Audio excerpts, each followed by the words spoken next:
How's everybody doing tonight? Welcome back to another episode of Boys in the Zone. Here with me again is the man Mark Welsh, and he's got some exciting news. Starting up his own YouTube page, and I'll just let you handle shouting yourself out, man. Tell everybody what it is.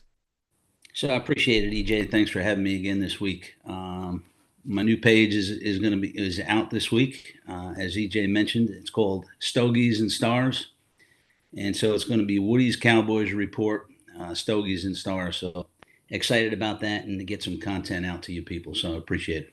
Yeah, that's gonna be really fun. And if you're unfamiliar with Mark, he runs some Facebook pages, and he's part of the Tampa Bay Cowboys. Is it like Nation, club or nation? Okay, nation. Cowboys Nation. Yeah. And so he puts out a stock up, stock down report, and does a lot of writing stuff. But now he's gonna venture into the podcast world, so it should be a lot of fun. And I'm happy for him, and always gonna be there to support this guy. So without further ado, though, let's just jump straight into that game.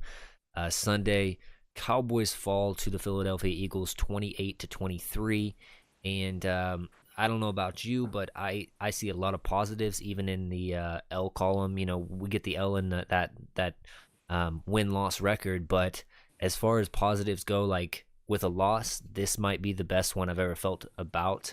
Um, and simply because I thought that this game could have been had, regardless of the refs, and yes, the officiating was bad, but I'm not going to really speak on that because that's kind of out of the players' controls.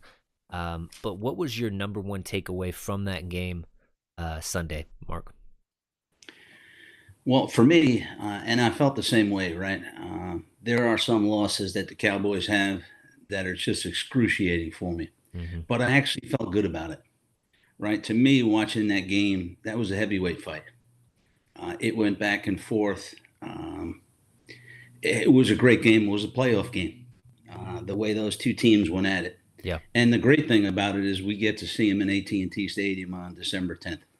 But my biggest takeaway, I thought that Dak Prescott played at a level that I have not seen him play at in years, probably before his injury, against a team of that caliber, Mm. right? We've always seen him have games like that against subpar teams, but this is the one we needed to see from him. And I thought that this will go a long way towards his confidence, as well as the confidence and respect that he gained from his teammates. Yeah. Yeah, I think the glowing reports after the game from his teammates. Just Micah spoke about it, saying, "Man, he's a warrior." CD was asked a question about it, saying, "You know, did you learn anything about Dak?" He said, "I didn't learn anything. I knew that he was capable of this. You know, I knew that this is the level he could play to." And I think it speaks volumes to hear not only that you had a great game in a loss, but knowing that, hey, I played this way, and a few weird rolls of the ball. You know, we didn't get any of those three fumbles from them. Had some questionable no calls. We were playing in their house. You got to feel really, really good in that December matchup at AT&T Stadium going into that. Oh yeah, 100%. We got some unlucky breaks, like you said, but to me, the best player on that field in that game was Dak Prescott. Yeah. He outplayed Hurts, and he's using his legs again.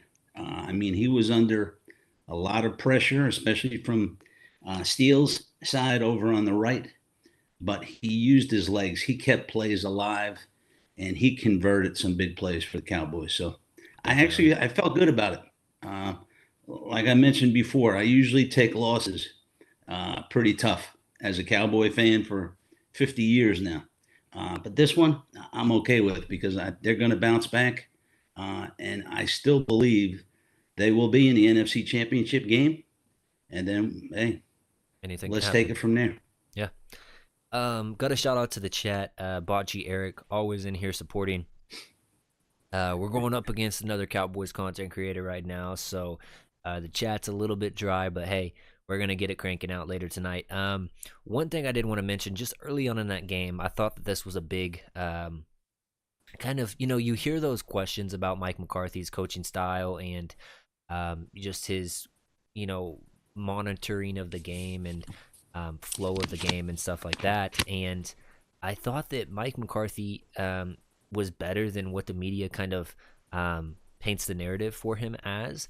But at the same time, there are those questions, and I think that it showed up right at the beginning of the game. You get the ball to start, you know that you're facing the number one rushing defense in the league. You go two straight runs up the gut, and then you put your quarterback in the third and long, and that's the end of the drive. Kick it off to the Eagles, and they come back and they get a really really generous spot on a third down, and they go for it in their territory on fourth down.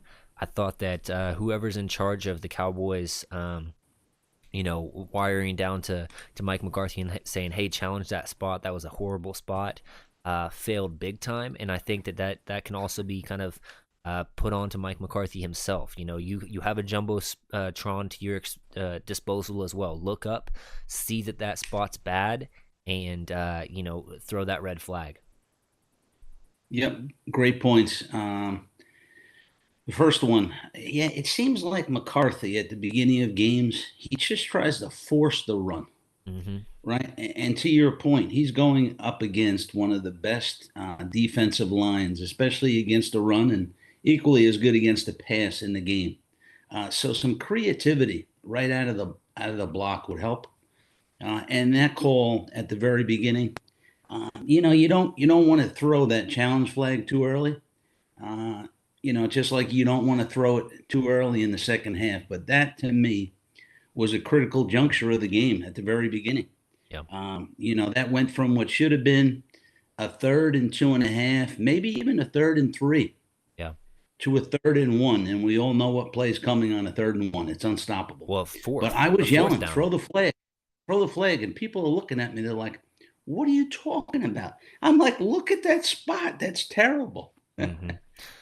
Yeah, I think that I mean, when you look at it, and like the original running for the offense, they brought CD in motion, and then right when he crossed face of the running back, um or no, Dak snaps it and going the handoff, so it was supposed to look maybe like a jet sweep with CD rolling through the motion. If you would have handed it to CD, he had so much room out to the left side.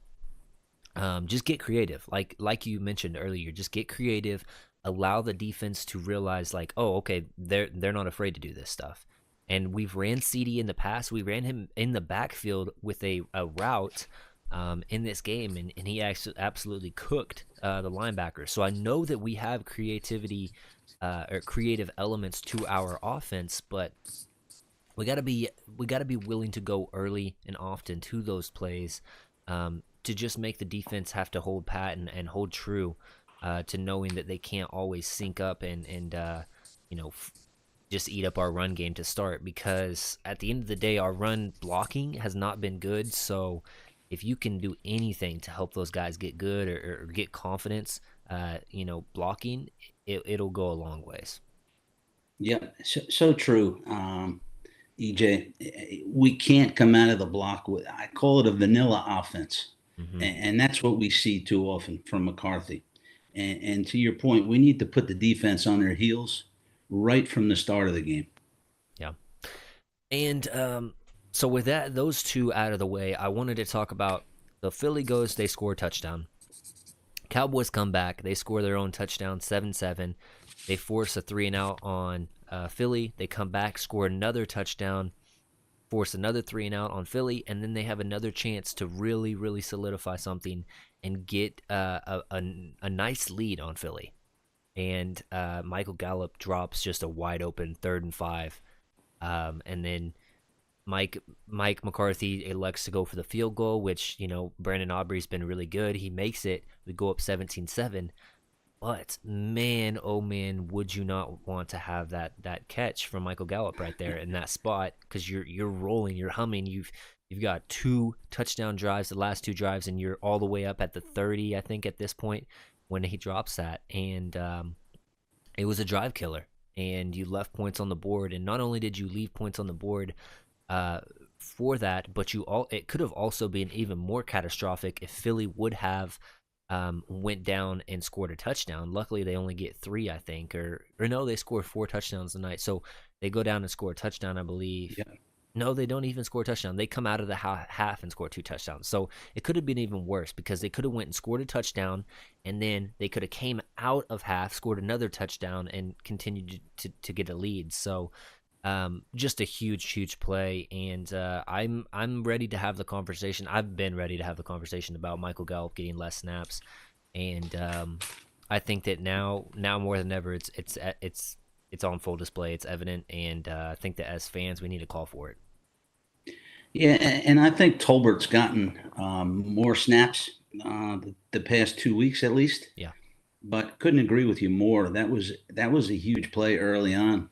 Tolbert was only maybe a 7 to 10 yard pass, hits him right in the numbers, and I thought he had running room as well. So instead of a drive continuing with an opportunity to, hopefully score a touchdown, they settled for a field goal. yeah. Um, another really big play in this game was just the fact that we had a chance to go in there and score that touchdown to Scooney, and a lot of people have been bringing this up on social media about if the ground can force a fumble or an incomplete pass, why does he have to, or why does it as soon as he catches the ball that's immediately down? All this nuanced stuff, and I didn't have a problem with the fact that he didn't cross the plane in time. My biggest problem with that entire thing is relying on a rookie that the entire season hasn't really had a meaningful play. I mean, yes, he's had a touchdown, and yes, he had a nice little, I think, grab last week against the Rams, but really, he hasn't shown you anything to be put in that position to really rely on him. And that, you know what I mean? And I thought that also with the fourth and whatever it was, throw to Tolbert from Dak as well, and you had Ferguson over the middle, and it was a Oh, predetermined read. And while yes, Bradbury has been bad all night, you're also relying on a guy that hasn't been very good in the past, in Jalen Tolbert. And those are two of the biggest things for me. Is it seems like the Cowboys, and especially Dak Prescott, is so keyed in on, I'm going to get whoever's open the ball. And that's great against lesser teams. But when you need one, you have got to go towards your guy, to the guys that have proven you time over and time again that they can do it. And I just don't understand that. I thought that, and to the point of chat, they're saying Cooks was wide open on the opposite side of the field, and he was. The rub route on that side of the field was executed to perfection, and on the left side of the field it was horrible. Both Ferguson didn't run it right, and then Schoonmaker just didn't get into the end zone. That's just a rookie mistake. So I just want to see us rely on the people that are veterans, and that's kind of one of those things that I've harped the Cowboys in the past for, is like, get these young guys some playing time. But man, it showed up Sunday when you didn't have that veteran savvy to get over past the line of scrimmage and into the end zone, just in case you do catch it and it's instantly tackled, or you're getting contacted before the ball even gets there, like it should have been a PI, and it doesn't get called. Then it's just the simple little details, I think, that we're missing right now. yep. Great points. If I could just talk a little bit about both of those plays that you brought up. Of course. I couldn't agree more. I think what happened with Dak, and the guys on ESPN on First Take said the same thing that I thought about with that play on Monday morning. He looked to his left, and CD was lined up right next to Ferguson. Yeah. If you looked up top, Philly had three defenders right above them, Yeah. right? And I think because of that forced Dak, not that it should have, because he still should have gone through his progressions, right? And CD is his number one guy. Ferguson is number two, so he should have stayed on them, Mm-hmm. right? But he pulled off and looked at Tolbert too quick on that play. And if you let it play out, that was with 1 minute and 22 seconds to go. I've looked at that play repeatedly, right? Ferguson goes right at the defensive back, and he makes the move inside. Hmm. He is wide open, and he's clapping his hands to get Dak's attention. If he throws the ball there, honestly, they showed the field up until the 10-yard line. There is not a Philly defender anywhere in the area. I Hmm. think he walks in. Well, there's one over top safety that probably would have tackled him maybe at like the 5 yard line, but still, at that point, you feel really really good about scoring points. Um, and I got to shout out the chat real quick. A couple guys, Cowboys can fan in the chat. What's up? What's up? Steve Chili, Schoonmaker got screwed on that TD. His whole right leg was across the line. KHY001 says, "What's up, EJ? What a gut wrenching loss. Completely agree." And that's basically the extent of chat saying what up and whatnot. So happy to see them Yep. in the chat, rocking with me and rocking with my guy Mark. If you guys were not here earlier, Mark has started his own podcast called Stogies and Stars, Woody's Cowboy Report. Let me know if I got that correct. And You got it. Got my stogie here. there you go. And yeah, so just search that up on YouTube and subscribe to that guy because he's got some really cool content coming out here soon. Yeah, Uh, EJ, one more thing, if I can just get back to Schoonamaker a second. yeah, go ahead. If you watch that play over, he doesn't really have possession of that ball until it gets to his right shoulder, right? And if they had reviewed it and looked at that when he actually had possession, he's across the line or he's at the line, which is all you need to do is touch that line. So uh, again, you know what? A game like that, you mentioned it earlier, it was a game of inches, Yeah. even on Dak's 2-point conversion where he stepped out. Yeah, it's one of those things. It's like, man, I don't think that the Cowboys were like I don't know if you guys believe in fate or anything like that, but I don't know that the Cowboys were destined to win that game. It just seemed like every bounce went to Philly, every call was went to Philly's way until really that last drive, and none of those penalties that Philly got was questionable at all. There was an easy pass interference called on Bradbury working through Michael Gallup, or Gallup working through Bradbury to create that. The Reddick one was such a late hit. I thought it was a dirty hit. The Eagles fans on Twitter are going crazy talking about we're dirty. Reddick comes and tries to land a blow on a unaware Dak Prescott who's already thrown the ball 3 seconds earlier, just looking like this, and hits him in his back. I mean, that's dirty. Um, and so we get that play, and yes, that helps us go down there at the end. But this is going to go straight to the biggest problem that I thought, and devoid of all of the officiating and all the other stuff, because Dak played a really good game. I thought that the biggest problem was right there on your right tackle position in Terrence Steele, and I think he allowed 12 pressures, 4 sacks. I mean, or something crazy like that, or maybe it was 12 hurries, 8 pressures, and 4 sacks, something like that. Yeah, It, yeah. it was bad. Yep, 12 pressures, 7 hurries, and 4 of the 5 sacks. Oh wow. So yeah, That was even worse. Terrence Steele's day. Yeah, and I think that for me, it's one of those things that it's like Terrence Steele has been good in the past. Like he's never been a really really solid pass blocking tackle, but he's been good at run blocking. He's not good at run blocking, and he is absolutely horrible in pass pro right now. His hands are not married with his lower half. It seems like he's always overextending to try to get to the outside against quicker pass rushers, which leaves the inside open. And against anybody that's a savvy pass rusher, they're just gonna know, hey, let me set up the hard jab to the outside to get him right there, and then quickly turn inside, and I got him every single time. And his hands, I know a lot of other content creators have kind of broke this down. That's why I haven't really touched on the subject. Is just his hands are bad, and he's trying to, instead of, like, you'll see if Tyron Smith gets out of his kick step and he goes, he's only putting one hand on you at most. And if if he doesn't want to put his hand on you to initiate that first contact, he's just being patient. and he's letting you initiate that contact because he's so confident in his technique and his awareness and his strength and all of the stuff that he's built up over time. Terrence Steele, right now he's unconfident.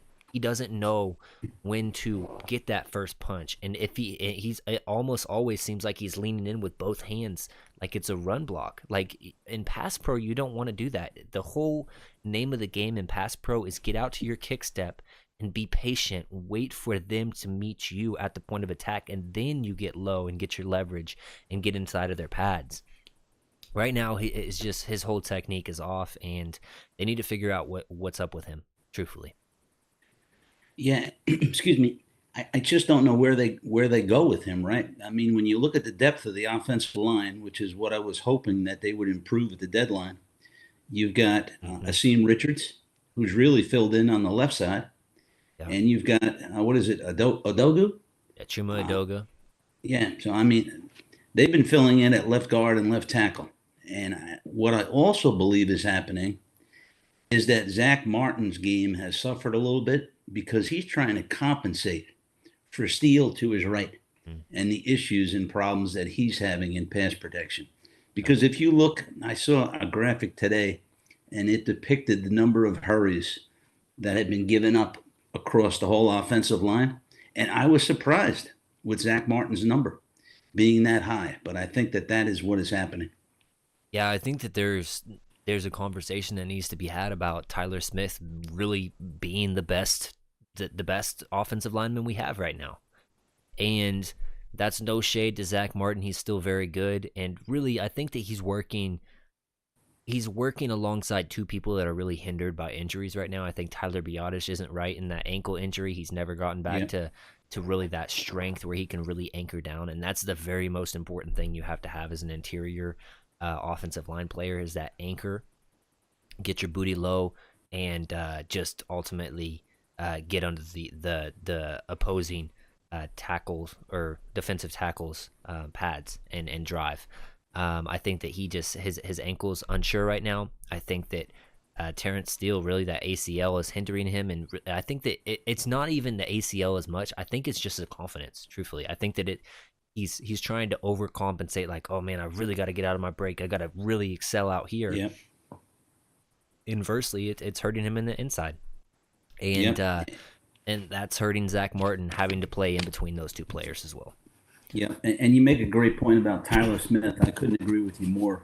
He has been uh, our best offensive lineman this year, and he had another great game on Sunday. He went against that big Carter. Is that his name? The kid from Georgia, the big defensive Yep, tackle. Jalen Carter. I think he allowed only two hurries, Yeah, and he was on him for about 25 plays one on one. So I thought he had a great game, and it hurts me to say this because I've been trying to replace him for the last 5 years. But the other guy that I thought had a very good game was Tyron Smith. yeah, Uh, he solid. was great.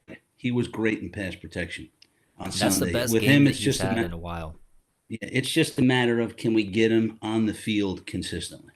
Yeah, that's the question. And I've been in the past. I've been critical of the Cowboys continuing to go with him, knowing that he's going to miss so many games. And you know, I saw this on Twitter. I think it was Jay Tuck who mentioned this. But would you look at load managing Tyron Smith? And um, I was like, no, absolutely not. You can't load manage him. And then I thought, you know what? He has a point because against the Giants, do you really need Tyron Smith? Probably not. Against some of these other opponents coming up, do they really have a scary pass rush? Probably not. You probably could sit Tyron Smith to when you really do need him because if he goes down with a injury that we all feel is inevitable, you not only have one offensive tackle you have to worry about in Terrence Steele, but then you also have the right or the left side, which is your quarterback's blind side, and they really don't want to kick Tyler Smith out there to left tackle. So at some point you gotta kind of question it because you can't lose that guy. If you want to make a serious run, you cannot lose that guy. And if they do, and people overlook this all the time with this team, and they think, man, these were two healthy teams coming in. We're getting a healthy matchup between the Eagles and the Cowboys. Cowboys really aren't healthy. I mean, Tyron Smith has missed a lot of games. We're without an All-Pro corner in Trayvon Diggs. Tyler Biotish is still hurt with that ankle. Terrence Steele's coming off an ACL. Michael Gallup still hasn't been the same. You just talk about all of these nicky knack little things that we're dealing with, and sure, every team deals with that, but not to the same extent of all pro Hall of Fame type level players that have missed games. Zach Martin's missed games. And when was the last time that Zach Martin missed games for the Cowboys? Not in a very, very long time, since we had that kind of makeshift offensive line in 2019 or whatever it was. So a lot of our offensive line and continuity up there has been questionable, and I think that's one of the reasons why we can't get the running game going, because not only do they have a new coach in there, they haven't worked together as much, and it's a different run blocking scheme. It's just all of these things that are working against us. But I say all of that to drag in this point. Dak Prescott has been exceptional this year in third and longs. He's leading the league in EPA from third and long. He's leading in completions percentage. All of these QB rating, I believe. All of these things, he has been absolutely out of this world, basically, with these numbers that he's putting up. And while it's really good to see that, because you want to see that from Dak, you can't expect him to do that every single week. You cannot expect him to have to get sacked 5 times and hurried half of the game on every single drop back and still throw for 370 plus yards, 3 touchdowns, should have been 4 touchdowns, and win you a game. Like, that's just asking too much of your quarterback. You make a great point with load management, right? You look at the next 3 games coming up. I mean, there is absolutely no reason it would be inexcusable for the Cowboys not to be 8-3. We've got the Giants, we've got Carolina, in Carolina, and then on Thanksgiving Day we've got the Commanders. Yep. Right. So if there is any time or any chance that you want to give, whether it's a Zach Martin, whether it's Tyron Smith, you want to give guys a blow, that would be the chance. But I think just knowing, I think how McCarthy thinks, he's going to do his utmost to get the running game going over these next 3 weeks. And so I don't see him giving anybody a blow, unfortunately. And that was the thing. I was like, you can't do that. And then I thought about it, like, you can. But then I also thought, like, you're 2.5 games behind Philly. You really can't afford to lose any of these next few games if you want to get that number 1 overall seed. So it's one of those things, like, man, you wish you had that luxury, but you dropped a game that you should have had against the Cardinals, an easy dub. The 49ers game is in the past. It's done. You were never going to win that game from start to finish, I don't believe. And you should have won the Eagles game if you execute to the perfect degree. And if that happened, you would have been in a prime position to maybe, load manage some of these guys. But now you don't have that luxury. So yeah. Got to shout out my guy Falcon. He is in the chat. What's up, man? Here talking about how McCarthy is a bad coach, right? EJ gets the joke, I hope. LOL. Yeah, I think that Falcon was in a chat, and this guy just brought up about Mike McCarthy just being a bad coach. I think that Mike McCarthy's on to another playoff season, 3 in a row, possibly another 12-win season. I think at the very least, probably 11. And yeah, I think that he's a good coach. I just think that and maybe recently he has been putting his best players in the position to succeed, with CD going off. I've been a little bit critical of him in the past with that, but as of late he has been very good with that. I do think that sometimes whoever it is, whoever the analytic guy is, or whoever in the booth that calls down to Mike's headset and says, "Hey, that's a terrible spot on that spot for the Eagles, challenge that." He's got to be more aware, and he has to just trust his guys up there in the booth to see that stuff and just challenge it. Those are my only qualms about Mike McCarthy. I'm going to answer this question in chat from Eric. Question: Can you guys address the illegal formation flag at the near the end? Audio confirmed Dak declared 71 eligible. NFL admitted the refs blew it. So yeah, Baji.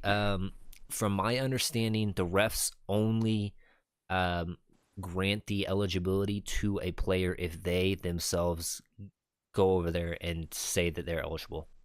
I don't understand why it's a big deal. Dak said he had this situational awareness after the presser. He said, I heard what happened. I didn't hear anything over the intercoms. That's why I was making sure with the refs. He looked like he acknowledged me, and then he just didn't say anything. And so I knew I had to snap the ball. And then we get called for it. I was livid. Mike was livid. Everybody was livid. I asked Chuma. He said that he went over there and said he was eligible. Apparently not, and that's how it went. So I think that Chuma possibly is saving some face here and didn't really go over there. I mean, if you're the sixth offensive lineman, that's the thing that they teach you. You have to go over there and say that you're an eligible receiver, so we don't get flagged for this, and he didn't. So a Yeah, big change in the game right there, knowing that would have been a Tony Pollard touchdown. Mark, do you have yeah, anything on that?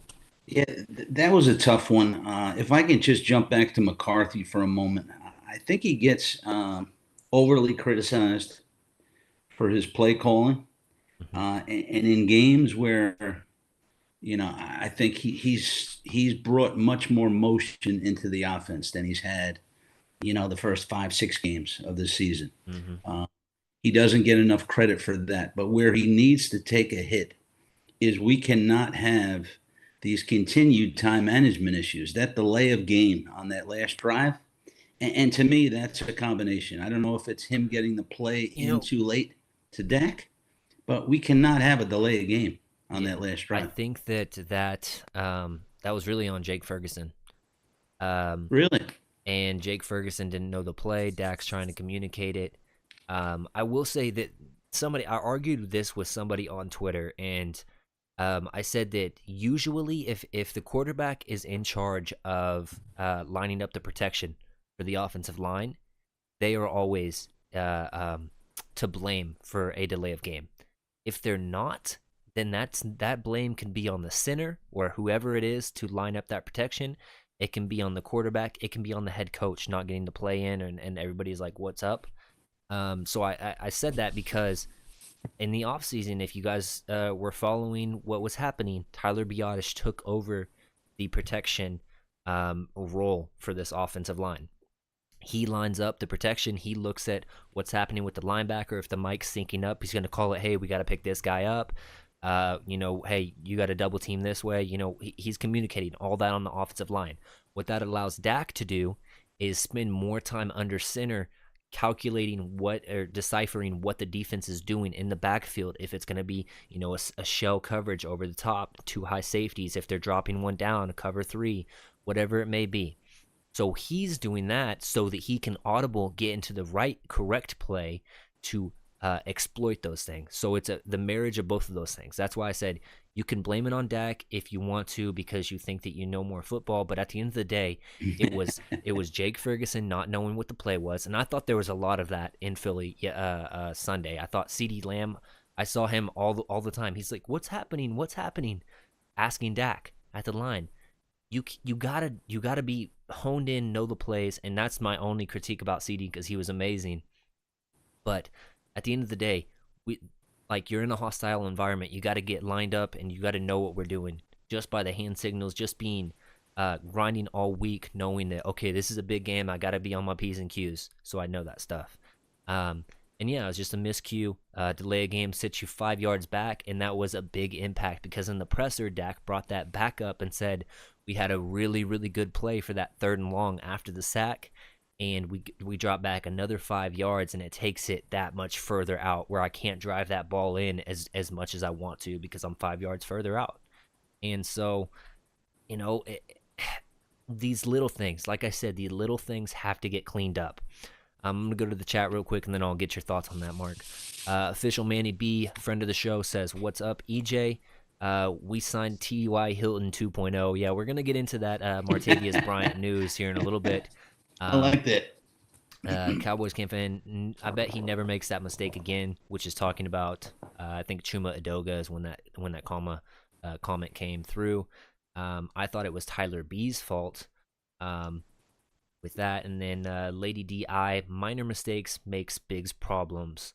And yeah, I agree. Still wish that they had clocked it instead of taking that shot. Yeah, that's a thing we can talk about as well. So, were you where do you lay on that? Because obviously, if Dak after the big sack, if Dak clocks it, you're saving probably 6 seconds there. You have probably 11 seconds versus the five.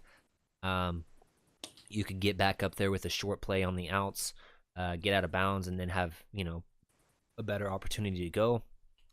Or on the opposite, you can do what Dak did, which was after the sack, get all your guys up and then just go play schoolyard ball because you trust your guys to kind of do that. And I didn't. The reason why I didn't have a problem with it is because the defense doesn't get into their set really as well. That could allow for miscommunications. I've seen this time and time again whenever I used to watch Aaron Rodgers play for the Green Bay Packers. He would act like he's going to clock it and he would throw a dime to somebody for a touchdown just because it's that confusion of not knowing what's happening, no communication on that defensive line, no communication on the back end for the defense. So I didn't have a problem with that.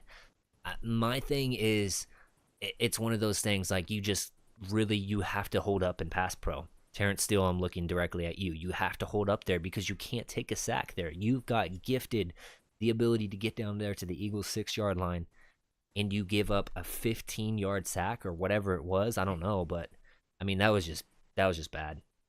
Yeah, and some people were critical on Dak about taking a sack right there. I mean, you've got to give him 2.5 seconds, right? It was as if Steele fanned on the play. Didn't even get a paw on the guy. Dak Yep. had no chance to set up and to throw that ball. Yeah, somebody brought this up in the chats, and I gotta bring it back up. They said Terrence Steele more like Terrence Cotton. That boy's soft. And That's and good. so I like that. uh yeah, I thought that it was one of those things, man. You got your contract, and can we talk about that Cowboys paying people before they really earn their contracts as much? Like they did the same thing with they saw one really good year with Jalen Smith. They gave him the contract. He's not even here anymore. He's not even in the league, I don't think anymore. Do the same thing with Michael Gallup. Oh, comes off the injury. We like how he's rehabbing. He's in the facility. He's a team player. Let's give him a contract. Has not ever been the same. And this is 2 years from that contract. Aaron Steele has the big injury. He's been good in the past. He's grinded. Undrafted free agent. We really like the kid. He's always in here working. Got the contract. Has not lived up to it. And I really hope I'm wrong with Terrence Steele and he makes me eat my words. But have the Cowboys not learned from this same mistake in the past? I mean, this is 3 players now that you've done this with.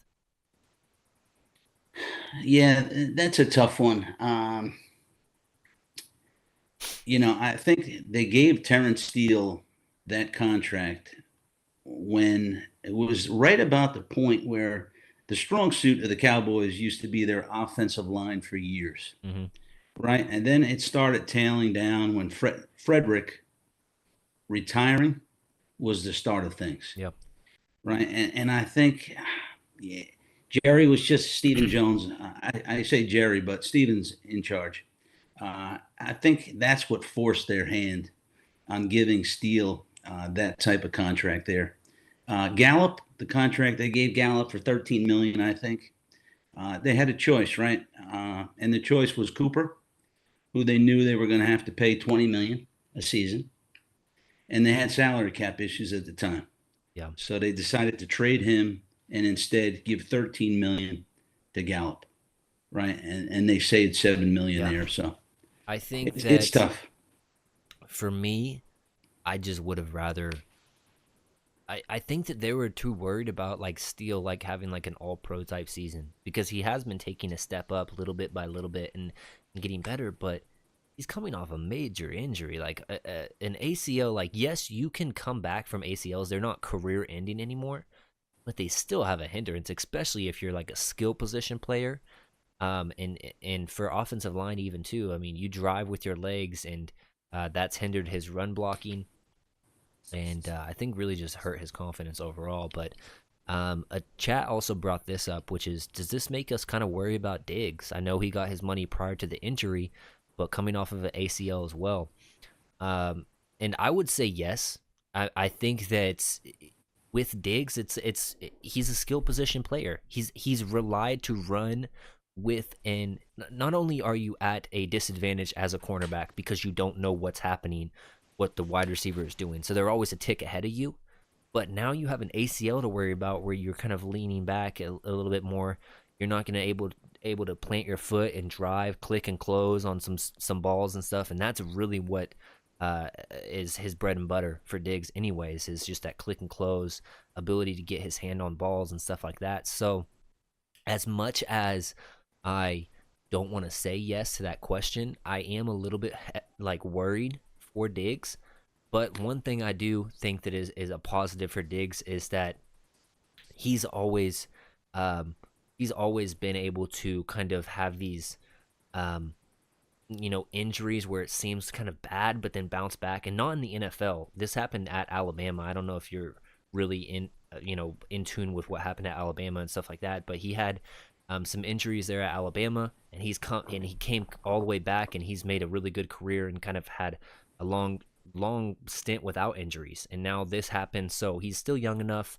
I think he'll be good. Luckily, you have a Deron Bland that can work opposite of him while he's kind of rehabbing that next year. And another thing that's a positive with the Diggs injury, it happened very, very early in the season.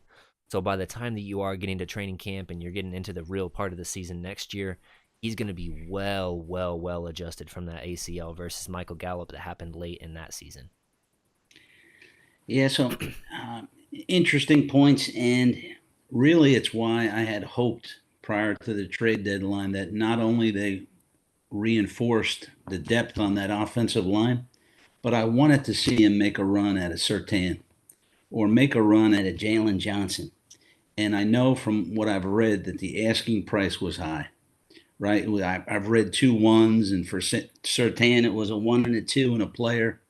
But you have a very short window in the NFL to win, Yeah. right? And I think the Cowboys are so close, right? Gilmore is not going to be back next year, right? And I think Bland, although everybody looks at Bland's interceptions, Mm-hmm. right? His pick sixes, right? He gave up the 29-yard touchdown to Devontae Smith in the third quarter. I still That think was he's still better. I think that I, was still really good coverage, though. I still think his best spot is inside working that slot receiver. I mean, we watched Jordan Lewis, right? Goddard took him to school all day. Yeah. He was playing catch up the entire day on Goddard. Yeah, and that's the last position I was going to talk about. So we talked about Michael Gallup. His role and his snap count needs to go down. Some other guys, Cavonte Turpin, Jalen Tolbert, need to get those snaps. We've talked about Terrence Steele. That's the last guy I wanted to talk about, was Jordan Lewis. I think that right now you have some questions with your slot corner. Your nickel corner hasn't been very good, and especially against bigger guys like a Dallas Goedert. Um, Bigger slots in general. So when a Puka Nakua was working out there in the slot, or a Cooper Cup, somebody that's a really crafty route runner, it's been a problem. And I you saw it last year with Israel Mukwamu coming in there and playing some really nice snaps in there and at the slot position. But he's 6'4". I mean, that's a big slot. So who knows if they do decide to look into that as a change, or if they try to pull some safeties in there and play some slot, kind of similar to what the Eagles had to do. But I do think that the questions need to be had about Jordan Lewis, because he's not the same player. And um, like Jordan Lewis in the past, like especially coming out of Michigan, like he would have a bad play, and you'd be like, man, that was horrible coverage by Jordan Lewis. But then he would come back with 3 positive plays, like a tackle for loss. Oh, he got his hand on the ball right there. Really sticky coverage right here. And so it would outweigh, the pros would outweigh the cons. Right now, I think it's completely flip flopped. Like for every good play he has 3 negative ones. So, Yep. who is what's the name of the DB that they traded for Noah with the Igbenogany. Miami Dolphins early on? Noah Igbenogany. So Noah Igbenogany, whenever I scouted him coming out of Auburn, I thought he was a slot corner, and that's primarily what he played. He played some special teams and stuff like that for Auburn, and he was good. He's a physical guy, and I thought, man, he can be a really really good slot corner. And everybody in the draft world was like, "Oh man, they spent this high of a pick because I think he was a second rounder um, Yep. on a slot corner. Why would you invest that much?" But then their idea was, "Hey, we're gonna take him and we're gonna move him outside," and so that's what he played for the Dolphins. And his splits between slot and outside, he was actually better outside. He was terrible in the slot. Wow. So it's interesting because I always kind of envision him as a really nice nickel, physical nickel corner, but in the league, he's been completely opposite. So I have no idea if you could even get any meaningful snaps out of him or not. Um, Ultimately, you would like to see what you have in Eric Scott because he was a Dan Quinn guy, and they traded up for him. They wasted, or wouldn't I won't say wasted, but they used um, a draft pick to go up to select an Eric Scott. So you want to see what you have in him as well. Yep. Good points for sure. Falcon said he was a first round draft pick. And I want to say, I thought that he was early second, but I could even see that he might have been an early first. 'Cause I remember there was a lot of people that followed the draft and scouted him. It was like, oh my gosh, a first round or a high second for a slot corner. What are they doing? And so, yeah, I can see that as well. So, um, yeah, I think that it's a question we got to have is these three players. Gallup, I think you have the guy on the roster to help with the Gallup deficiencies and just not being good enough. That's more Jalen Tolbert, and if Jalen Tolbert's out on the field, he's playing more X. If it's Turpin, he's going to work in the slot, and then you're playing CD in the X, and that's how you're going to kind of roll. For the slot corner and for Terrence Steele, I don't know that there's really big answers right there. So that's kind of the bad part is you got to look on the streets because trade deadline says already passed. Yep. When you talk about the receiver spot, I think that probably leads us in to one of the guys that we were going to talk about, right? Who they signed earlier this evening. Martavius Bryant. I saw Bryant. I'm like, they brought Des Bryant back. Hey, I would have liked that honestly. At least you get like a emotional leader on the sidelines with Des Bryant. Yeah, and so I've looked into him tonight. Interesting, right? So he brings that size that should really help in the red And zone if he speed. can play, if he can contribute. He's 6'4", 210, like you said, with speed. I heard about a 4.440. He hasn't played in the NFL since 2018. He came out of Clemson. I didn't have great numbers at Clemson, but he decided to go pro after his junior year. I think he was great at. You'd know this better than me, EJ, as you're the draft guy here. But I think he was rated either the 14th or 15th best receiver coming out. He got picked up by the Steelers in the draft in the fourth round. Hmm. In his first four seasons, he was suspended for three of them, Yeah. right, for substance abuse.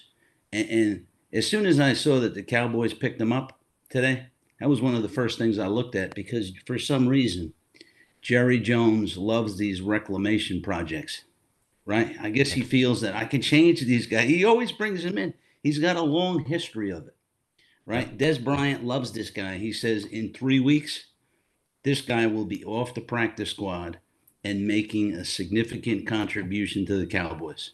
And I hope it's true. Yeah, so you mentioned it. He's a big guy, he's a fast guy. And what that allows you to do is for an offense is when I hear big, I hear, oh, he can probably pass block in the run department. And when I hear fast, it makes you have to worry about his speed on the outside. And what that does for you is if he's going to run a go ball or some type of sluggo or whatever it might be to get that space downfield, it takes two players, the corner and the deep safety, and shades them to that spot, which allows the deep crossers to come underneath and pick up a lot of yards after the catch. That's one of the really, really good things that the Vikings offense does is they use deep crosses mixed in with the shallow and the medium crosses all the time, and it works to perfection. And not only do they hit the medium ones, they hit the deep ones with Justin Jefferson. And I think that when you have a fast guy, and Brandon Cooks is a fast guy, I don't know why we're not using him in this role. But when you have a fast guy, it allows you to open up the underneath stuff, and then that's when you can really, really hone in on your run game because it pushes those linebackers a little bit Safeties. further Yeah. back to that middle part of the field to try to tighten up those pockets and those throwing lanes, which allows your running back to get off. You don't have to be as good as a run blocking team on your offensive line. So all of those little bits and pieces marry together, and you are just that much better just by having one guy that can take the top off of the defense, and that's why it's so coveted at this at the NFL level. As you mentioned, though, signed onto the practice squad. I guess he came in, and this is from Ed Warner, however you say his name. He said basically that he was very impressive in the workouts. He had another workout scheduled for the Tennessee Titans, and the Cowboys coaching staff and everybody that was there was like, hey, let's just sign this guy. He's impressed a lot, and we think that we can use him. Don't let him get out of the building, and that's what they did. So I'm interested to see what kind of role this is for him. Yeah, I heard that there were several teams interested in him. I also heard the Chiefs tied to him. And I think it really came down to when you look at the production of Cooks and Gallup in that Eagles game, they combined for 3 catches and 26 yards total, right? Yeah. And so you bring a guy like this in, and let's say 2 to 3 weeks, he's off the practice squad, he's on the 53-man roster. Who's it going to impact, right? It's obviously going to impact either Cooks, Gallup, or Turpin. And I don't think it's going to take away snaps from Turpin because they kind of use him in a specialty role, Mm-hmm. right? But I think Gallup's numbers, if he doesn't really pick it up over these next 2 weeks, his snap count is going to be considerably reduced. Yeah. And I hope for that, truthfully, because I just don't think that his contested ball catching is there enough this season to really warrant the snap count, and I don't think that he's been good enough as a run blocking wide receiver either. So, you know, maybe some people might call me crazy for saying this, but I would rather have Noah Brown on this team than Michael Gallup right now. Well, I'd have to disagree with you there only because I just got Noah Brown. He was probably responsible for 4 or 5 of Dak's picks last year. Right, he'd get balls thrown to him right in the numbers. Balls Gallup bounce was up. Gallup was responsible for 3 Yeah, himself. Gallup's right there too. But I tell you what, when you look at Gallup long term into next year, if they were to cut him next year, post post June, he's a cap savings of 9.5 million, right? And when you have to give extensions next year to Hmm. CD and Micah Parsons, every little bit helps. I don't see him being on the Cowboys next Well, year at all. I think that it's a little bit harder to get rid of him because they restructured him in the offseason. And so you're probably going to have to talk about, the dead money that you have to occur there. Right. The Um, dead money is about 4.3 million. okay, so Uh, not but bad then. but no, it's not bad. But I still think you're going to need that money elsewhere Yep. next season, and he's expendable at that point. All right, chat. If you guys want to talk anything more about the Eagles game, go ahead and drop those questions really, really quick, and we're gonna hit on those. But as of now, we're gonna just hop into kind of this Giants game, and if we think that they even have a chance against the Cowboys at home, coming off of a loss, and the Cowboys have won 11 straight at home, I think now, and Dak has won, I think, 11 straight against the Giants. So um, yeah, I mean, it's looking like if the writing's on the wall for anything to happen, it's looking like a beatdown, in the Cowboys' way against the Giants. You could see shades of Week 1 again, but we are going to talk about that a little bit, just because we got to. That's what we came here to do. Um, I think that it was confirmed today that Daniel Jones did tear his ACL, so he's going to be out and he's not going to be playing. He hasn't really been playing good, even when he was in. I think this was his first week back, but I think he played the first 4 weeks of the season. Then he got injured. He was out for a little while. This was his first week back, if I'm not mistaken. Then he Yeah. re-injures himself, tries to go, and then really just hurts his knee even worse. Um, you know, best of luck for Daniel Jones and his rehab process and stuff like that. Glad that he got paid already, so he doesn't have to worry about that stuff. And especially as a Cowboys fan, I'm happy that he got paid. But but beside the point, the Giants are a struggling team right now, and they don't have a lot of weapons. Darren Waller is on IR now. I know that because he's on my fantasy team that continues to have every single person on my entire team go onto IR. That includes Justin Jefferson. That includes two running backs for me, Pat Fryermuth, Darren Waller. Everybody on my team is on IR, but somehow I'm still 6-3. So hey, shout out to my team. Anyways, though, um, they also traded Leonard Williams, I believe, during the trade deadline, so we don't have to worry Yep. about that Seattle. big body inside, which is a good thing. But we will have to meet him later on in the season when we do face Seattle. Um, and then they've had a struggling offensive line. They've tried to mix some stuff. Brought in Justin Pugh, I think, and he's been playing pretty good for them. Other than that, though, it's really an even worse version of the Week 1 matchup that we're gonna see, and I think that's my breakdown of them. Yeah, I think we're gonna see Cooper Rush early in the third quarter in this one. I think the Cowboys continue the momentum that they had coming out of that Eagles game. I know it's tough to say momentum coming off of a loss, but like you said, EJ, I actually felt pretty good coming out of this one Yep. from a confidence standpoint. Um, last week, it's interesting. Last week, when you watch these so called experts on ESPN and they talk about the powerhouse teams in the NFC, they talked about three teams. They talked about the Eagles, they talked about the 49ers, and they talked about the Detroit Lions. Mm. Even coming off of a loss on Sunday, all of a sudden they talk about, listen, I could see the Cowboys being in the NFC Championship game. Mm-hmm. So I, I think the Cowboys will put the Giants to sleep early on Sunday, and then we got to give some rest to Tyron Smith, like you said. Get some of these guys out of there, get some reps to these second teamers, and just continue on from there. Get to 6-3, and then we look forward from there.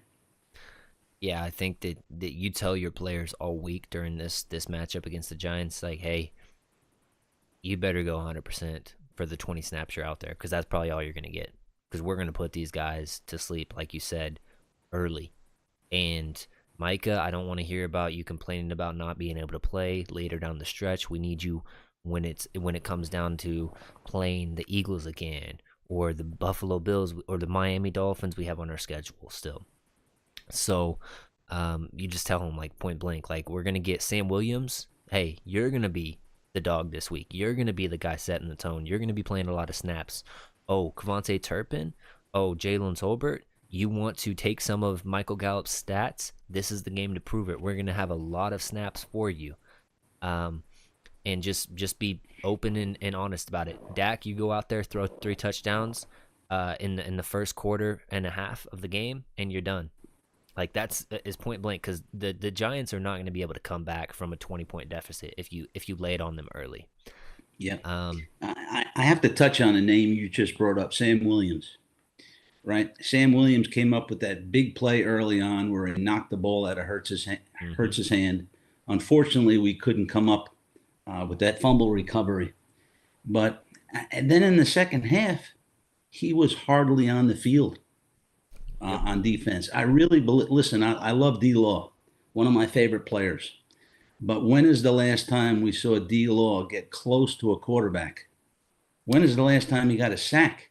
I Did I think miss something? I think D Law has actually been, like, his pass rush win percentage right now has actually been really good. The person that I would look at to steal snaps from is Dorrance Armstrong, because yes, he made an impact play early on in the game as well, getting the sack on Jalen Hurts, and or the half sack with Micah or whatever it was. But Dorrance Armstrong, man, I like him as a player. You know, he went to KU, which I'm a big supporter of KU sports. My Jayhawks basketball just put a whooping on the team they played last night. Under Dickerson looking nice, but beside the point.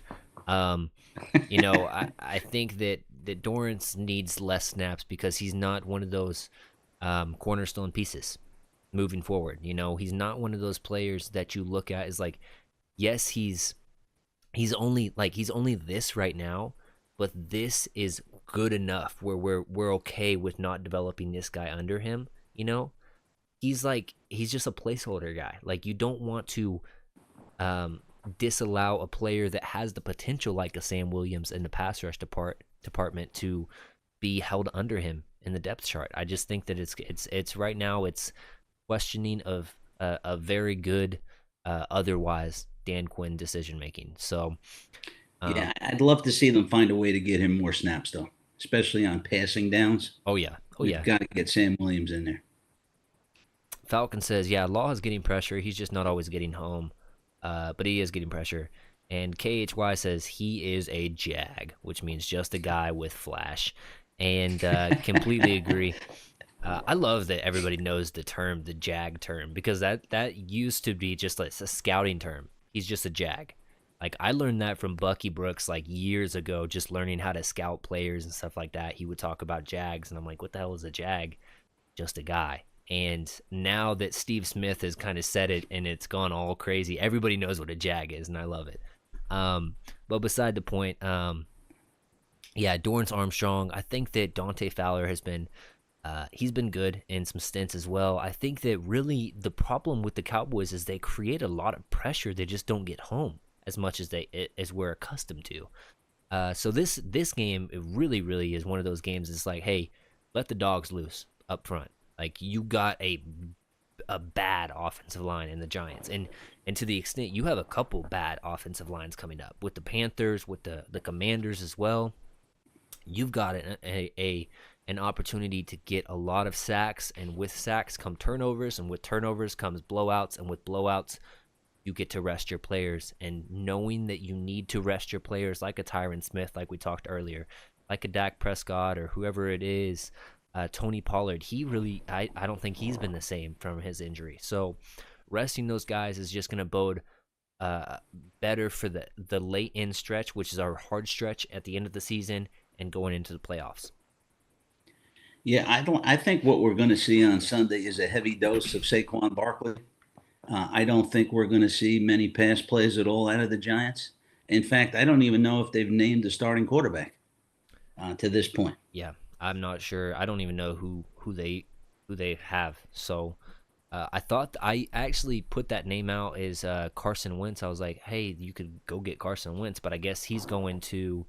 Who did he go to? I saw it earlier today that he signed to some team. Oh, Oh, gosh, I missed that today. I can't remember. Chat, go ahead and help me out with that. Post that who Carson Wentz went to today, what team it was. But yeah. Anyways, I think that you just have the ability to kind of um, occur some stats. And the Rams, yes, Falcon. Thank you for helping with that. Yeah, so the Carson Wentz to the Rams because Stafford's Okay. injured. Um, anyways, though, so did you have any other um, thoughts or opinions about the Giants, or you kind of just feel like we're just gonna be a dog walk early, and they're just gonna put them to sleep? Yeah, that one's going to be over early. I did want to ask you one question, if you don't mind. Get your feelings on it. Yeah. Um, if we can go back to CD Lamb a little bit, right? We didn't talk all that much about CD, but the last 3 weeks, right? 30 receptions, 466 yards. I believe he had 18 of those catches for 15 plus yards and two touchdowns. And so my question to you is he in the discussion of the top five receivers in the league? Is he in that discussion with Tyreek, with Chase, um, For me, okay. with Brown, with Jefferson? What do you think? If you're telling me like you have one season with this player, you're trying to win the Super Bowl right now, I would still have Justin Jefferson ahead of him, Tyreek Hill, AJ Brown, Devontae Adams. Um, so that's Diggs, 4 right there. Stephon Diggs, I would have over him. I would probably put um, hmm, mhm. Keenan Allen. Chase, definitely Jamar Chase over him. That's 6, I think, right now, or That's 7, six. 6 or 7. But he's Um, next with Keenan Allen. I 7 wouldn't and I 8. wouldn't He's take right Keenan there. Allen over CD. Really? I Oh, I wouldn't. like Keenan Allen. I like him too, but he's too injured. For me, he just gets too injured. Um, I'm trying to think if I'm missing anybody. Um, yeah, I think that there's a solid 6 that I would for sure take over CD, and then that's where it starts to get a little bit hard because Cooper Cup you could throw in there, and if you gave me CD or you gave me Cooper Cup, I wouldn't really think either way about it. I think that Cooper Cup's really really good, but he gets put in advantageous positions more so than CD with Sean McVay being his offensive coordinator. I think that CD Lamb has the ability to be a lot better yards after the catch and spectacular catch wise than Cooper Cup. So, um, whichever one of those guys. But yeah, the big like main 3 people that I think are really just way better than CD is the Justin Jeffersons, the Jamar Chases, Tyreek Hills, and I really still do believe that Devontae Adams is still up there in that top 4, top 5. I just think Oh that yeah. the Raiders are just a terrible team, and they don't know how to use him because you put him on the Chiefs, that dude's going for 1,600 yards easy. Yeah. I would even argue that he may still be the best in the league, Yeah, Devontae. yeah. So, um, those are the guys that I would definitely put over them or over CD. But I think that CD is ascending to a level now where he understands like he doesn't want to be and I think that the media portrays wide receivers too much as like divas and stuff like that because they want to make plays. If you ask any competitor in your heart, are you good enough to be a however many points per game or however many catch per game kind of guy, and they're going to say yes if they think that. And so when they're not getting the ball or they're not being able to show or express that skill on the field, they're going to have words to say about it because they are competitive and they want to make an impact, they want to help their team. So when CD came out with those comments, it's not about him feeling above anybody else or feeling like, oh man, I'm so good, I need to get the ball. It's more or less, I know what I can do as a player, and I know that I can help this team moving forward. And so, with that, you got to get me the ball. You got to find ways to get me the ball.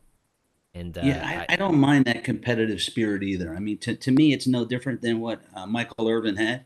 It's no different than the way Des Bryant was, even Terrell Owens at times. So I want to see that fire from these guys, as long as they do it in a productive way, and it's not an attack on the quarterback. yeah, yeah, yeah. Yeah. The chat was quiet. I was nervous. I was like, "Are we still live?" But they confirmed it. So, um, well, I wasn't going to, but I guess we can try to go to the phones and try to maybe take some phone calls if anybody wants to. This is the first time I've ever even really tried the phones, but um, we'll leave that up if you guys want to call in. You use that meeting ID number right there, passcode right there, and in the description, it's based on your location, so you would call one of those numbers below in the description if you want to call. If not, we're just going to leave this up for 3 minutes, but we're just going to talk in the meantime about the NFC race right now. Philly 8-1. They are the number 1 seed. They have a 2-game lead on the Niners, and they still have to play the Niners, and then they have a 2.5-game lead on us. With that being said, they play the Chiefs coming off of a bye at the Chiefs' house, which is a hard place to play. Then they play the Buffalo Bills, I believe. Then that's at home. And that's one of those things I'm like, gosh, I wish that one of those next 2, because they play the Niners and the Buffalo Bills at home.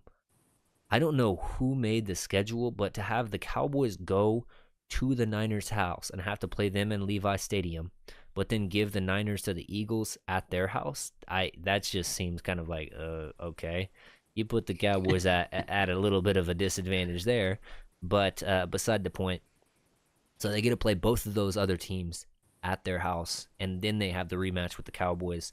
How do you feel those two games are gonna, or three next games are gonna go before the rematch, Mark?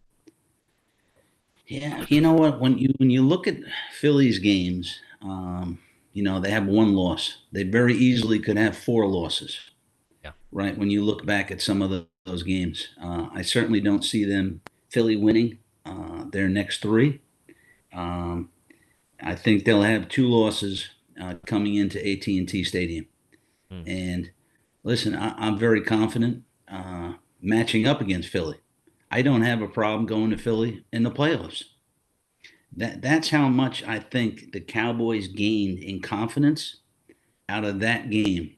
They know, to me, those are two evenly matched teams. yeah, And one of the folks that was on earlier had mentioned in the chat, it's the small things that make the biggest differences in games. And the small things all worked against the Cowboys, yeah, right? And they lost 28-23. So, listen, I know the Eagles would not want to see the Cowboys come playoff time, and the Cowboys get a chance on December 10th, to get that rematch, set some things right, and that'll give us more confidence going into that last quarter of the year. yeah. I think that the Eagles for sure lose one of those. I don't. I there's just in my idea of things, I don't think that there's any way that they go 3-0 in that stretch. And if they do, all power to them. They deserve the number one seed because that is a very, very tough stretch. I think that we've seen, though, both of the games against the Cowboys and the Dolphins, which we thought were going to be tough games, both had a lot of questions coming from the officiating side of the game. And I think that they had zero penalties on the Eagles for on that Dolphins game, and they had 11 penalties for the Dolphins. So something crazy like that. Then with the Cowboys game, same thing. I think that when you're talking about um, the Chiefs, I really do believe that the Chiefs are one of those teams that just play to their crowd and play to their stadium, and they're really good at home.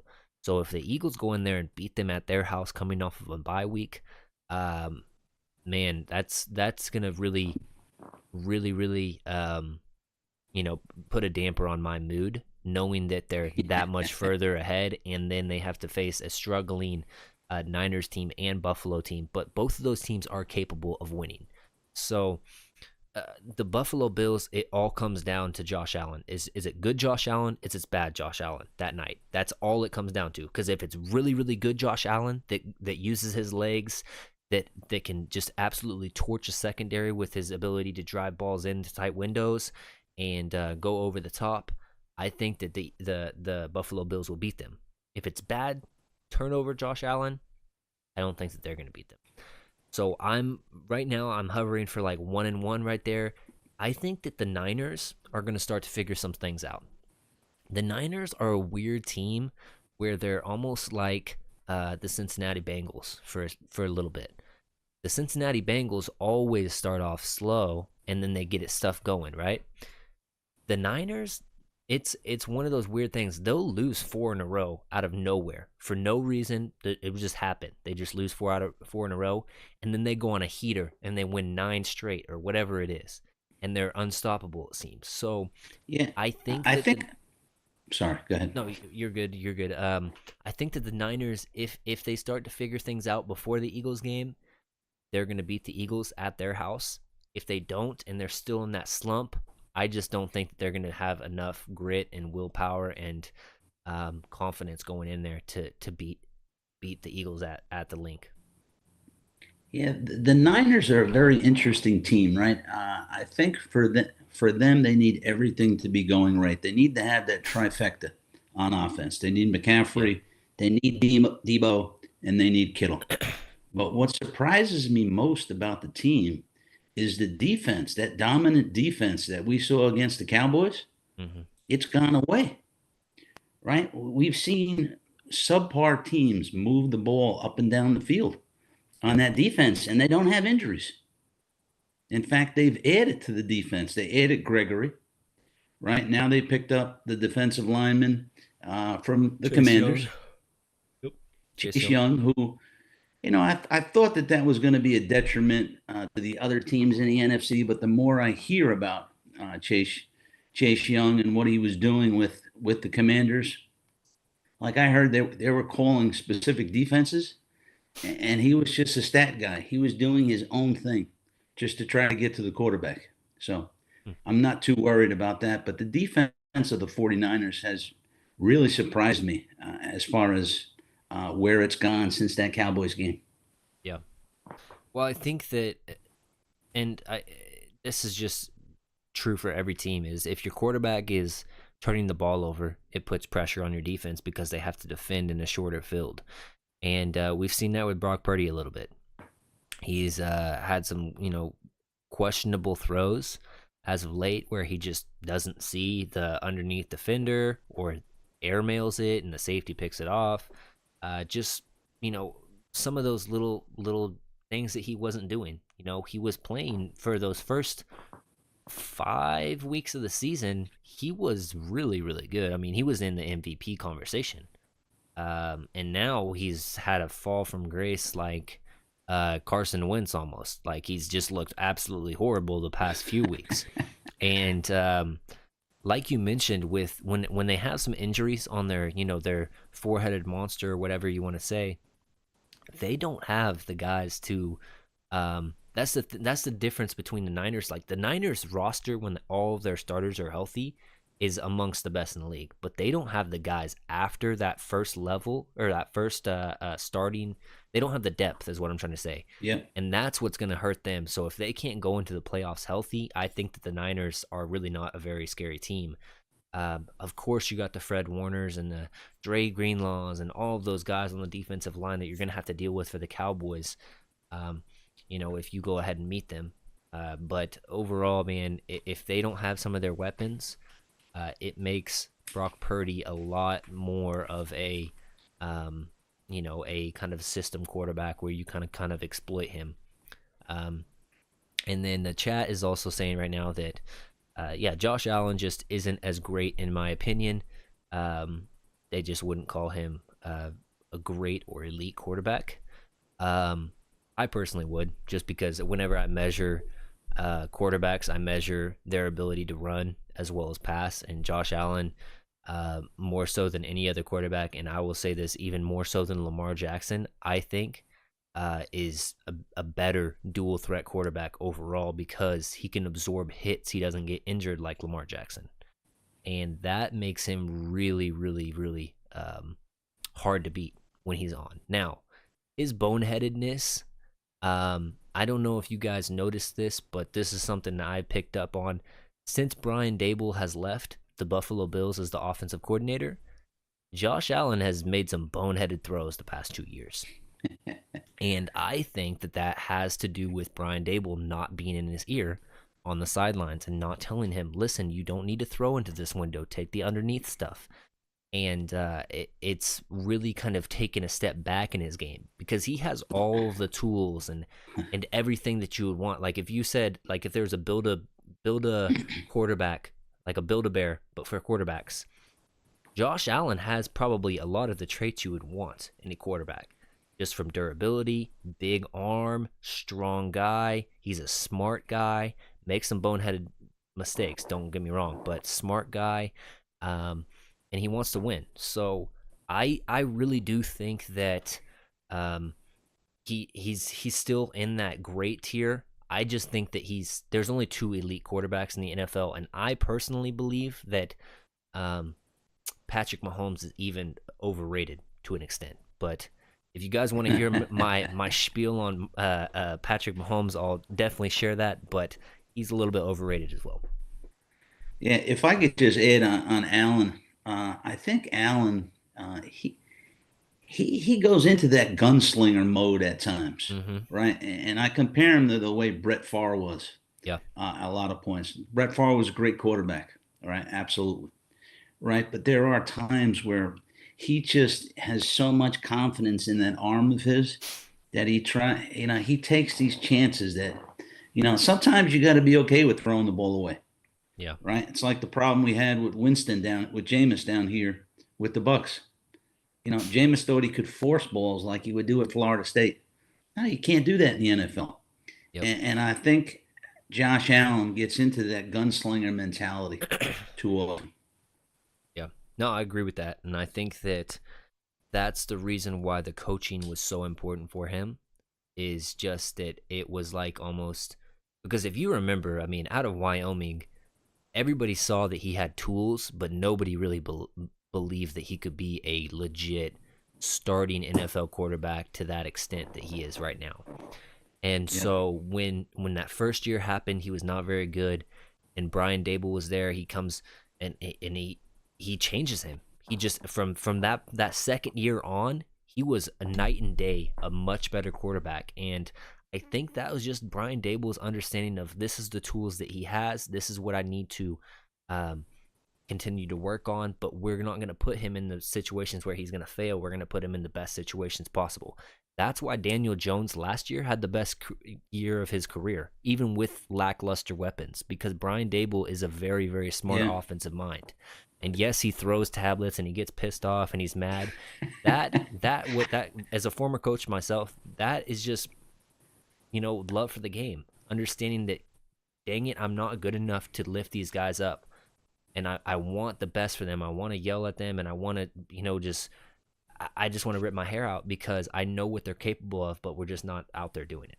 And so, Yeah. Well, as a Cowboys fan, selfishly, I'm gonna root for the Bills to continue to have their struggles, because then I can see what's going to happen in the offseason. Stephon Diggs is going to request a trade, right? And wouldn't it be team up. great if we had the Diggs brothers in Dallas?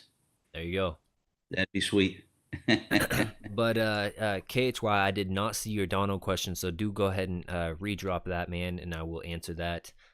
Um, but yeah, like I was saying though, I think that only two elite quarterbacks. I think Joe Burrow definitely up in that stratosphere now, and Joe Burrow more so than anybody else, in my opinion, is so good at just buying time, but not being the mobile quarterback. Like, you never see Joe Burrow really run, but he's so good at just stepping up in the pocket, or suddenly, shifting his weight over to this way, getting the ball out in weird arm angles and stuff like that to exploit. And yes, he has very good weapons: T. Higgins, Tyler Boyd, Jamar Chase.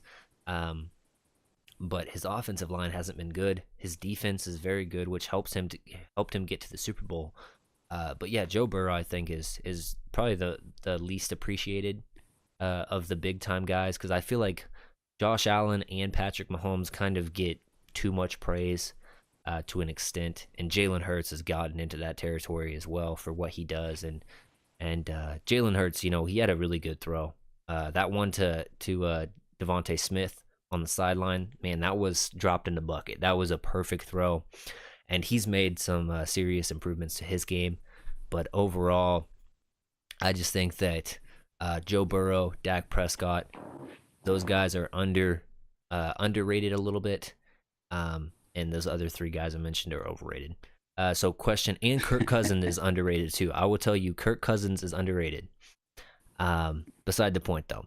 Question, when was the last time we saw a Dono safety blitz? I sure can't remember. The guy has had 5 sacks from the safety position. Um, yeah, I don't know that they're bringing as much blitzes this year.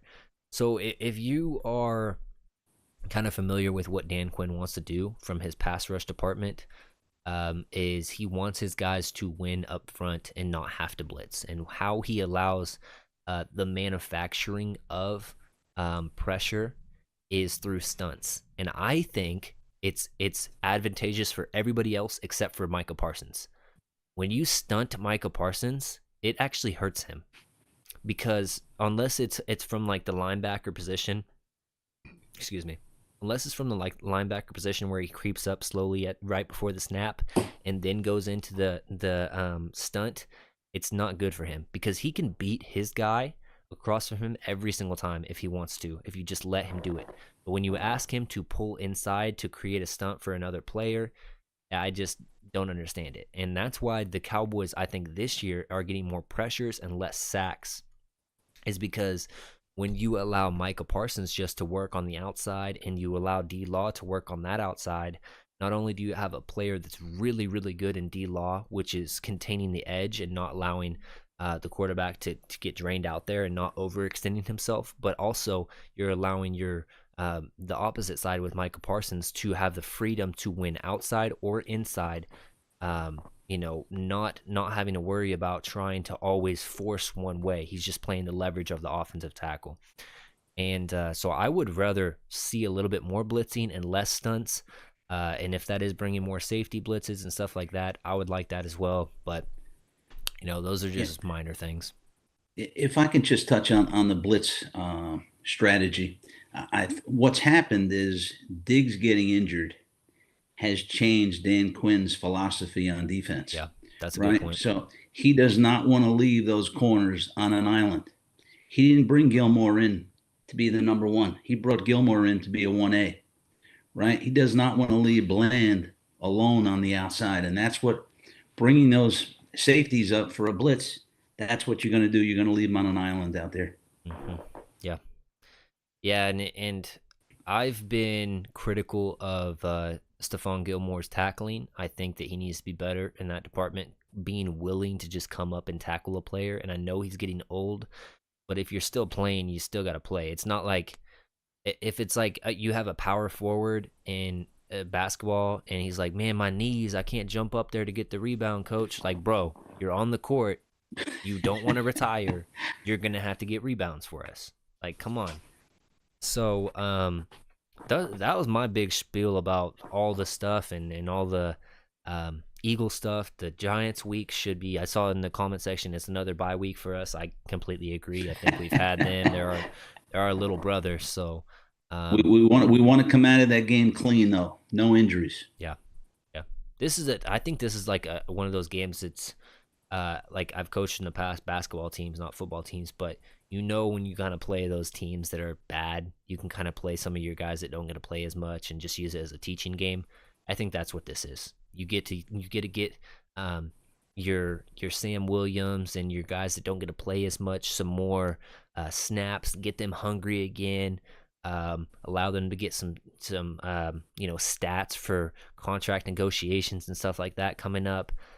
Just get your team reinvested by using this game as kind of a catapult game to push you further into the season against better opponents.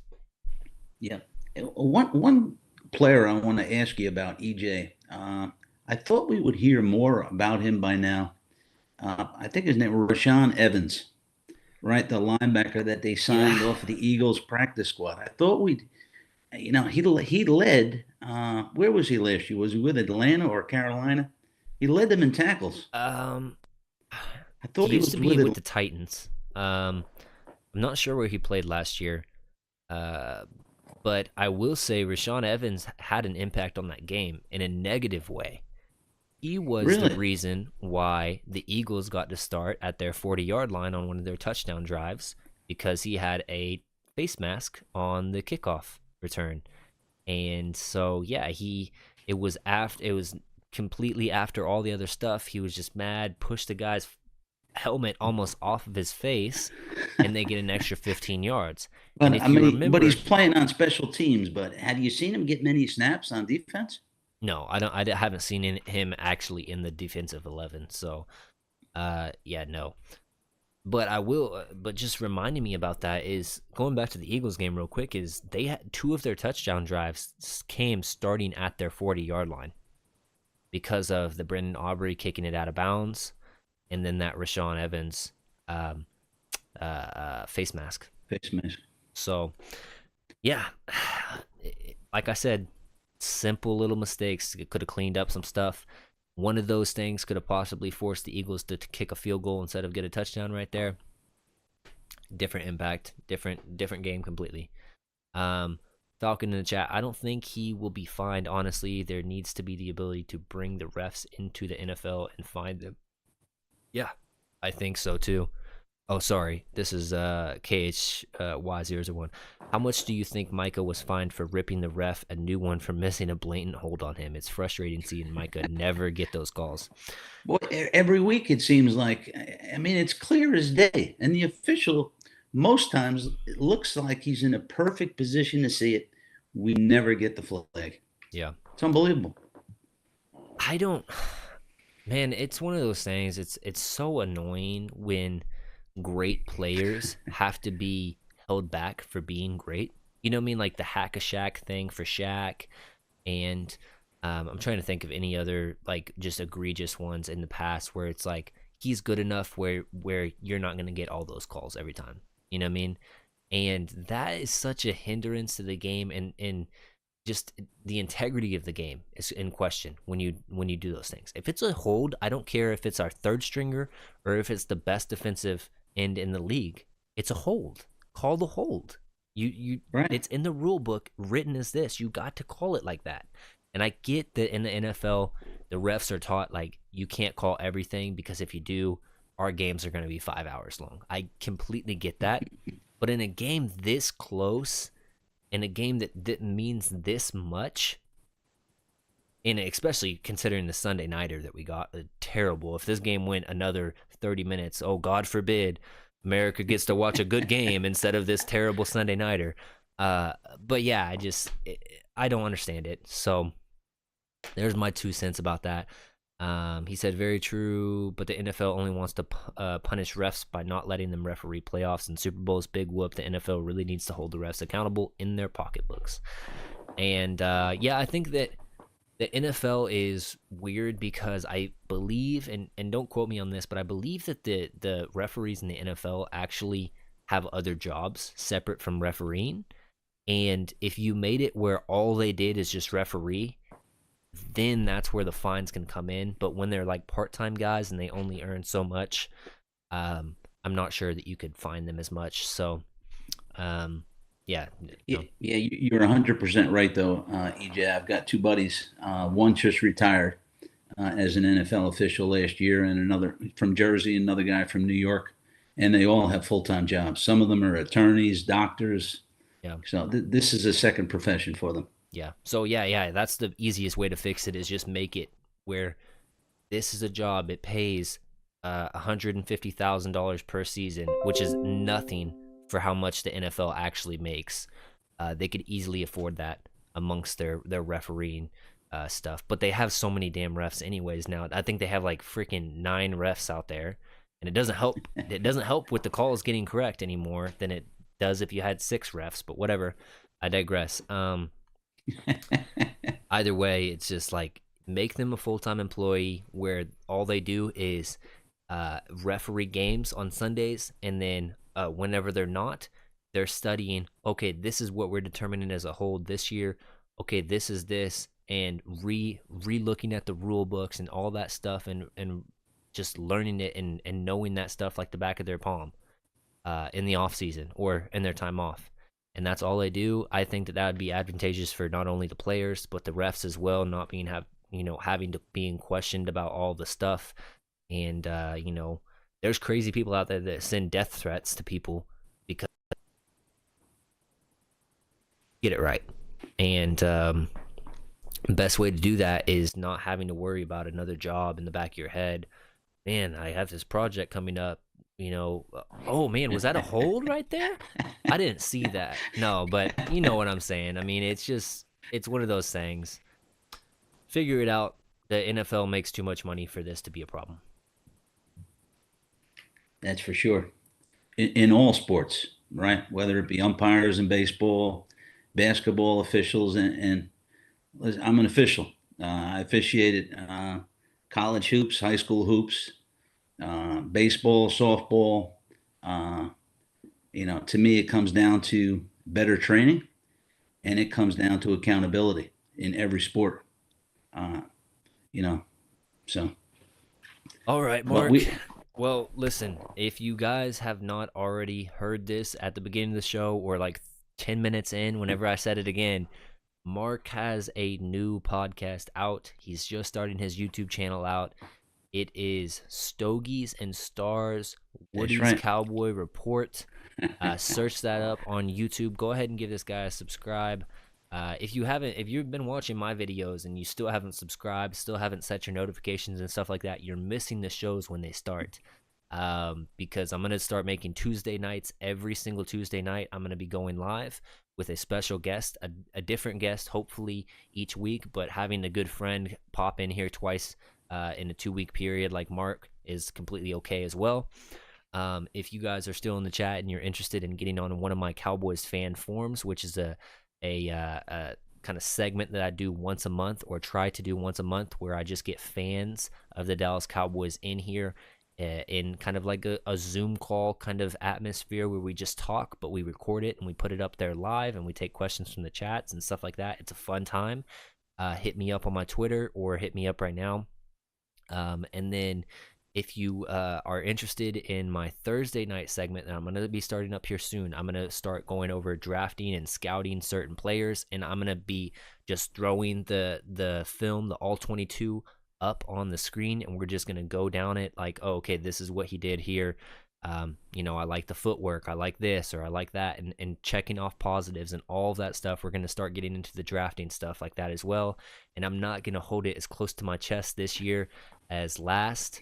I'm going to try to share some of my knowledge with you guys about scouting the players and understanding what they're doing, or what kind of coverages the defenses are setting in, or what different colleges are trying to do with their players. And it's going to be a fun time. And with that being said, I will catch you guys next Tuesday, or maybe Thursday. I might be able to do something Thursday.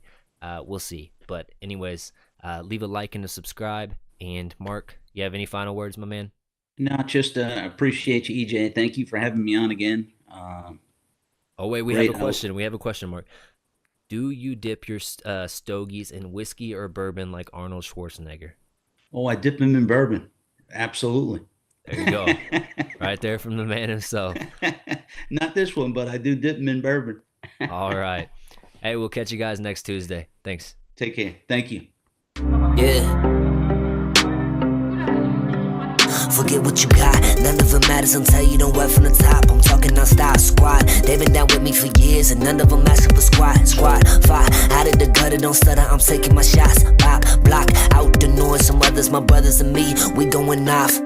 Bippity pop, talking that ish, I'ma empty my clip, my Google go pop. There goes another, I'm jumping for cover, then I'm taking off, we not getting caught. Tired of violence, but you pushing buttons, it's something that's ticking me off. Stop, say it again, gonna regret it, I'm talking behead of your body's gon' rot. If you do not know me, don't comment on my life, don't comment on my daughter, don't comment on my wife. Me, I'm just a father, gotta hustle in the night.